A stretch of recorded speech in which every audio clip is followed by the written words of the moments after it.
नमस्कार साथियों, आपके अपने इस YouTube चैनल पे आप सबका हार्दिक स्वागत है।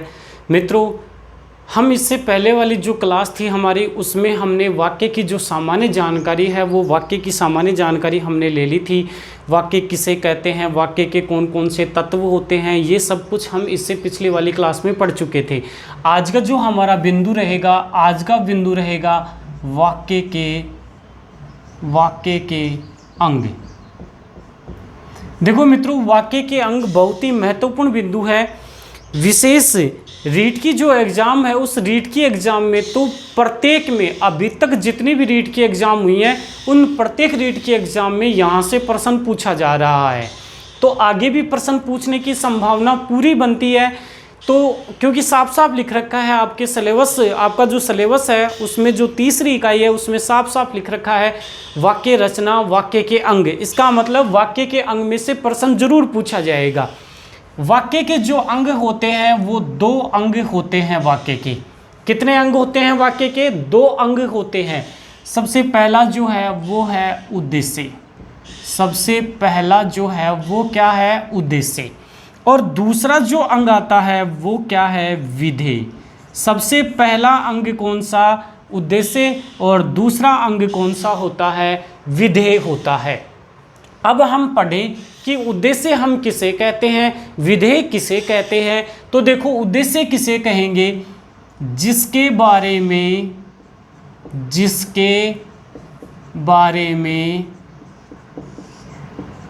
कहा जाता है।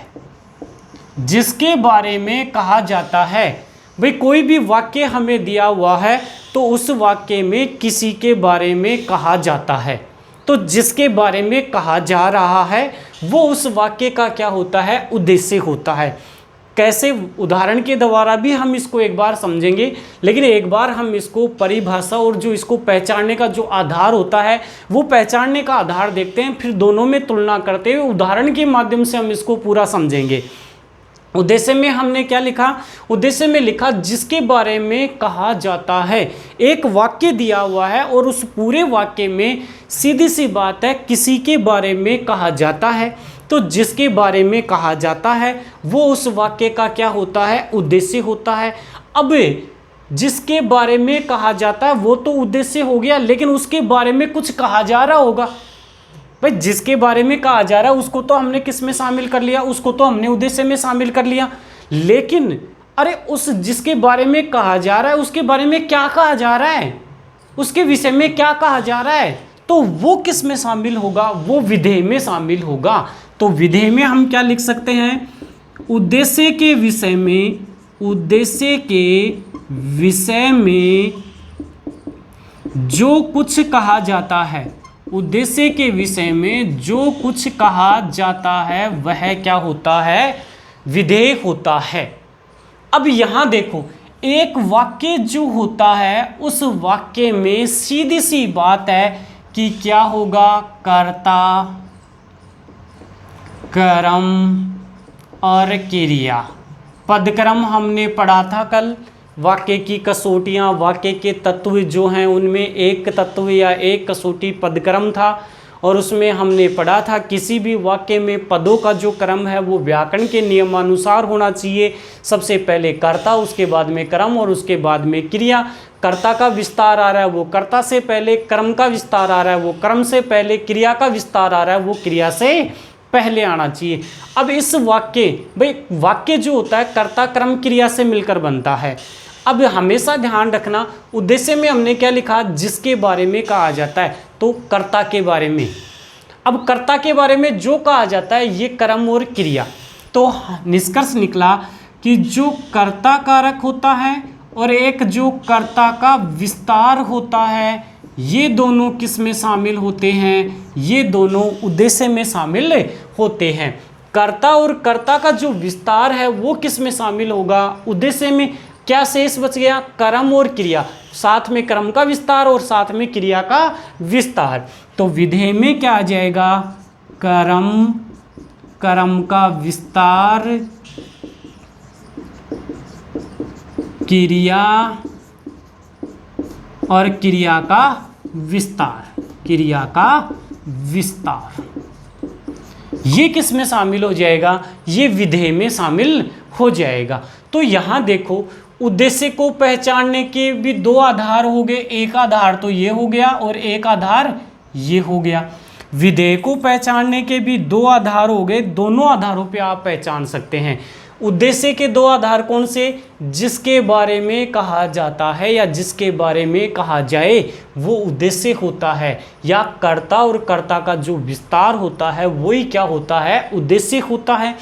विधेय में पहला बिंदु, उद्देश्य के विषय में जो कुछ कहा जाता है वो विधेय होता है, या कर्म, कर्म का विस्तार, क्रिया, क्रिया का जो विस्तार होता है वही किस में शामिल होता है, विधेय में शामिल होता है। अब जैसे देखो उदाहरण के माध्यम से समझें, आपकी रीट की एग्जाम में पूछा हुआ उदाहरण है, मेरा बड़ा भाई निशांत धार्मिक पुस्तकें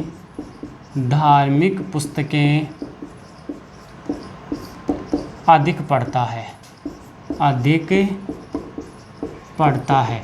आपकी रीट की एग्जाम में पूछा हुआ उदाहरण है मित्रों, L1 L2 दोनों में उदाहरण पूछा गया था, एक में धार्मिक रखा था और एक में जासूसी दे दिया था बस, और बाकी कोई अंतर नहीं था। अब यहाँ देखो ये जो हमारा एक वाक्य है, इस वाक्य में किसके बारे में कहा जा रहा है, हमें क्या करना है, एक तो उद्देश्य पहचानना है और एक विधेय को पहचानना है। उद्देश्य को पहचानने के दो आधार हमने पढ़ लिए और विधेय को पहचानने के भी दो आधार हमने पढ़ लिए। अब उद्देश्य को पहचानने का पहला आधार देखो, पहला आधार क्या है, जिसके बारे में कहा जाता है। इस वाक्य में किसके बारे में कहा जा रहा है भाई, इस वाक्य में निशांत के बारे में कहा जा रहा है। किसके बारे में कहा जा रहा है, निशांत के बारे में कहा जा रहा है कि धार्मिक पुस्तकें अधिक पढ़ता है। कौन पढ़ता है धार्मिक पुस्तकें, किसके बारे में आप कह रहे हो, ये धार्मिक पुस्तकें पढ़ने वाला है कौन, किसके बारे में कह रहे हो। तो हमारे सामने बिंदु आया कि निशांत पढ़ता है, मेरा बड़ा भाई निशांत पढ़ता है।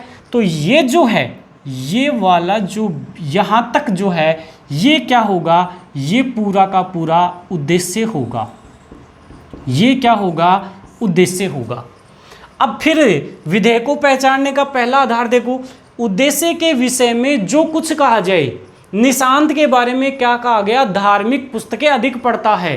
तो ये जो पूरा का पूरा है, ये वाला जो पूरा है, यानी उद्देश्य के बाद में जो शेष बच गया वो पूरा का पूरा क्या कहलाएगा, वो पूरा का पूरा विधेय कहलाएगा।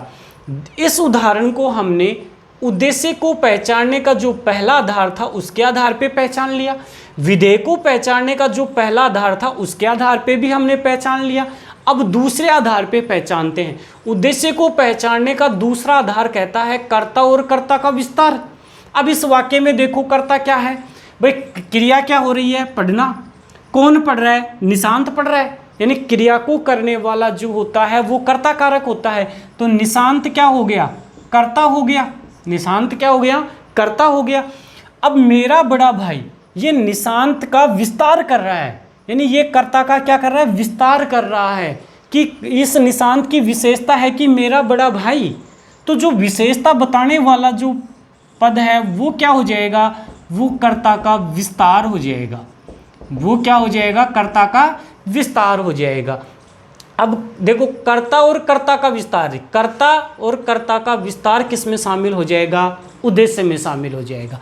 अब विधेय को पहचानने का दूसरा आधार कर्म, कर्म का विस्तार, क्रिया और क्रिया का विस्तार। यहाँ देखो पढ़ना क्या है, पढ़ना क्रिया। अब अधिक ये पढ़ना की विशेषता बता रहा है, तो पढ़ना क्रिया है तो पढ़ना क्रिया की विशेषता बता रहा है, तो ये क्रिया का विस्तार हो गया, ये क्रिया का विस्तार हो गया। अब पुस्तकें क्या पढ़ता है, क्या का उत्तर जहाँ मिलता है वो क्रम कारक होता है। तो पुस्तकें क्या है, कर्म है। पढ़ने का जो प्रभाव है वो किसके ऊपर पड़ रहा है, पुस्तक के ऊपर पड़ रहा है। तो हम पढ़ते हैं कि क्रिया का प्रभाव जिसके ऊपर पड़ता है वो क्या है, कर्म कारक। अब यहाँ ये क्या है, कर्म। अब पुस्तक की विशेषता है कि पुस्तक कैसी है, धार्मिक। तो ये क्या हो गया, कर्म का विस्तार। ये क्या हो गया, कर्म का विस्तार। अब देख लो यहाँ धार्मिक पुस्तकें अधिक पढ़ता है, इसको हमने विधेय में शामिल किया था। अब विधेय में क्या आ रहा है, कर्म, कर्म का विस्तार, कर्म, कर्म का विस्तार, क्रिया, क्रिया का विस्तार, क्रिया और क्रिया का विस्तार किस में आता है? विधेय में आता है। और उदाहरण के द्वारा समझें, ये उदाहरण आपका रीट की एग्जाम में पूछा हुआ उदाहरण था। और उदाहरण देखें,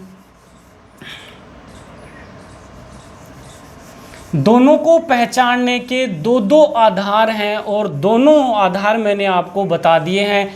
किसी भी आधार पे आप पहचान सकते हो। अगर उस वाक्य में कर्ता को आप नहीं पहचान पा रहे हैं तो आप ये देखो कि उस वाक्य में किसके बारे में कहा जा रहा है। उस वाक्य में जिसके बारे में कहा जाएगा वही क्या होगा? वही उद्देश्य होगा। जैसे ईमानदार बालक, उदाहरण लिखूं मैं, ईमानदार बालक पढ़ने में होशियार होते हैं।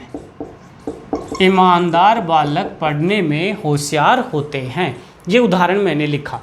अब इस वाक्य में हमें पहचानना था कि उद्देश्य क्या है और विधेय क्या है। सबसे पहले उद्देश्य को पहचानने का पहला आधार क्या कहता है? जिसके बारे में कहा जाए या जिसके बारे में कहा जाता है। इस वाक्य में किसके बारे में कहा जा रहा है? ईमानदार बालक पढ़ने में होशियार होते हैं। तो इस वाक्य में ईमानदार बालक के बारे में कहा जा रहा है। पढ़ने में होशियार कौन होते हैं? आप ऐसे भी पहचान सकते हैं उद्देश्य को। पढ़ने में होशियार कौन होते हैं? ईमानदार बालक होते हैं। तो उद्देश्य का उत्तर आपको ऐसे भी मिल सकता है। भाई आपने कहा पढ़ने में होशियार होते हैं, कौन होते हैं भाई पढ़ने में होशियार? कौन का उत्तर मिल रहा है कि ईमानदार बालक होते हैं। तो जहां ये कौन का उत्तर मिलेगा वो क्या होगा? उद्देश्य होगा। वो क्या होगा? उद्देश्य होगा। तो ये जो है ये पूरा का पूरा क्या हो गया? उद्देश्य हो गया। विधेय को पहचानने का पहला आधार, उद्देश्य के विषय में जो कुछ कहा जाए या जो कुछ कहा जाता है। ईमानदार बालक के बारे में क्या कहा गया? पढ़ने में होशियार होते हैं। तो ये जो पूरा का पूरा है ये पूरा का पूरा क्या हो जाएगा? ये पूरा का पूरा विधेय हो जाएगा। क्या हो जाएगा? विधेय हो जाएगा। अब उद्देश्य को पहचानने का पहला आधार कर्ता, कर्ता का विस्तार, बालक और बालक का विस्तार क्या आ रहा है? ईमानदार। तो ये किस में आ गया? उद्देश्य में आ गया। और उदाहरण के द्वारा समझें इसको। उद्देश्य और विधेय दोनों को पहचानने के दो दो आधार, बस ये दो आधार याद रखना, बाकी और आपको कुछ भी याद नहीं रखना है। जैसे कहा जाए इस कक्षा में 10 लड़के और 10 लड़कियां हैं। जैसे उदाहरण लिख रहा हूं मैं, इस कक्षा में 10 लड़के और 10 लड़कियां हैं। ये उदाहरण मैंने यहां लिखा। आपको क्या करना था? उद्देश्य पहचानना था। अब यहां तो कर्ता कारक कैसे पहचाने? यहां तो में विभक्ति आ गई। अरे जब ये आधार काम नहीं कर रहा है तो ये आधार काम करेगा, और जब ये वाला काम नहीं करेगा तो ये नीचे वाला आधार काम करेगा। दोनों आधार, अगर ये काम नहीं करेगा तो ये जरूर काम करेगा, और ये जरूर काम नहीं करेगा तो ये जरूर काम करेगा। दोनों में से एक जरूर काम करेगा, और दोनों के दोनों मैंने आपको बता दिए। पहला क्या कर रहा है? जिसके बारे में कहा जाता है। आप कर्ता और कर्ता का विस्तार इस वाक्य में नहीं पहचान पा रहे हैं तो आपके लिए मान लीजिए ये आधार, इस आधार ने काम नहीं किया। बिल्कुल सही बात है, इस आधार ने काम नहीं किया, लेकिन ये वाला आधार तो काम कर रहा है ना। क्या एक आधार पे आप उद्देश्य को पहचानते हैं? अरे दूसरा आधार काम में ले लो। एक सु ने पहचान रहा तो दूसरा सु ले लो, दूसरा सु जरूर पहचानूंगा, क्योंकि पहचानने के दो ही आधार होते हैं। उद्देश्य और विधेय को पहचानने के दो ही आधार होते हैं। एक आधार काम नहीं कर रहा है, दूसरा आधार जरूर काम करेगा। अब यहाँ ये क्या कहता है? जिसके बारे में कहा जाता है। इस वाक्य में किसके बारे में कहा जा रहा है भाई? इस वाक्य में किसके बारे में कहा जा रहा है? कक्षा के बारे में कहा जा रहा है। किसके बारे में? कक्षा के बारे में कहा जा रहा है। इसका मतलब इस कक्षा में ये क्या हो गया? उद्देश्य। कक्षा के बारे में क्या कहा गया? कक्षा के बारे में क्या कहा गया? 10 लड़के और 10 लड़कियां हैं। ये क्या हो गया? विधेय। ये आधार काम नहीं कर रहा था, विधेय को पहचानने का ये आधार काम नहीं कर रहा था, लेकिन जो पहला आधार था दोनों का, ये पहला आधार इसमें काम कर रहा था, और इस आधार पे हमने पहचान लिया कि इस कक्षा में 10 लड़के और 10 लड़कियां हैं और हमारा जो पर्सन है वो सही हो जाएगा। जैसे एक उदाहरण आपकी रीट की एग्जाम में पूछा हुआ उदाहरण है, तेंदुलकर ने 1 ओवर में 5 छक्के लगाए। तेंदुलकर ने 1 ओवर में 5 छक्के लगाए। अरे छक्के लगाने वाला कौन है भाई? आप क्या पढ़ते हैं? जिसके बारे में कहा जाए, और जिसके बारे में कहा जाएगा पता कैसे लगाएंगे? आपके सामने वाक्य क्या था? तेंदुलकर ने 1 ओवर में 5 छक्के लगाए। अरे 5 छक्के लगाने वाला कौन है? तेंदुलकर है। तो पहला आधार काम किया ना, तो वो क्या हो गया? उद्देश्य हो गया। फिर देखें, क्रिया को करने वाला, छक्के लगाने वाला कौन? कर्ता। तो वो कर्ता होता है, क्रिया को करने वाला कर्ता होता है, तो कर्ता उसमें आ रहा है, तो दोनों आधार काम कर रहे हैं उसमें। बाकी जो शेष बच गया वो क्या आ जाएगा? वो विधेय में शामिल हो जाएगा। वो क्या हो जाएगा? विधेय में शामिल हो जाएगा। इस प्रकार से हम उद्देश्य और विधेय को क्या कर सकते हैं? पहचान सकते हैं। अब एक और बिंदु यहाँ उद्देश्य और विधेय के संदर्भ में देखो, एक बिंदु और याद रखना है। क्या याद रखना है? कि भाववाच्य के जो वाक्य होते हैं, पहले वाक्य लिखता हूं मैं। जैसे मैंने लिखा, मुझसे बोला नहीं जाता है। मैंने एक उदाहरण लिखा, मुझसे बोला नहीं जाता है, और ये उदाहरण जैसे ही मैंने रखा, मुझसे बोला नहीं जाता है। अब इसमें आपको पहचानना था कि उद्देश्य क्या है और विधेय क्या है। आप क्या करेंगे? अगर दूसरा आधार काम नहीं कर रहा है, पहले आधार पे जाएंगे। पहला आधार क्या कर रहा है? जिसके बारे में कहा जाता है। बोला नहीं जाता, किससे बोला नहीं जाता? मुझसे। आपको पहला आधार काम किया, और इसके बाद में जो शेष बच जाएगा वो क्या हो जाएगा? विधेय हो जाएगा। लेकिन क्या ध्यान रखेंगे उद्देश्य में? उद्देश्य में ध्यान रखेंगे भाववाच्य के वाक्य में कर्ता के साथ क्रिया आती है। कर्ता के साथ जो क्रिया आती है, कर्ता के साथ जो क्रिया आती है उसे हम उद्देश्य में शामिल करते हैं। ये ध्यान रखना। भाववाच्य का जो वाक्य है, वाच्य अभी हम वाक्य के जो प्रकार पढ़ेंगे ना, उसमें पढ़ेंगे कि वाच्य, कर्तृवाच्य क्या होता है, क्रमवाच्य क्या होता है, भाववाच्य क्या होता है, पूरा पढ़ेंगे, पूरा डिटेल से। मुझसे बोला नहीं जाता है, ये भाववाच्य का वाक्य है, और भाववाच्य का कर्ता मुझसे है। इसके साथ में बोलना क्रिया आ रही है, तो ध्यान रखना, यदि भाववाच्य का वाक्य होगा और उसके साथ में जो क्रिया आ रही है उसको भी हम किस में शामिल करेंगे? उसको भी हम उद्देश्य में शामिल करेंगे, कभी भी विधेय में शामिल नहीं करेंगे। और उसके बाद में जो शेष बचेगा वो क्या कहलाएगा? वो विधेय कहलाएगा।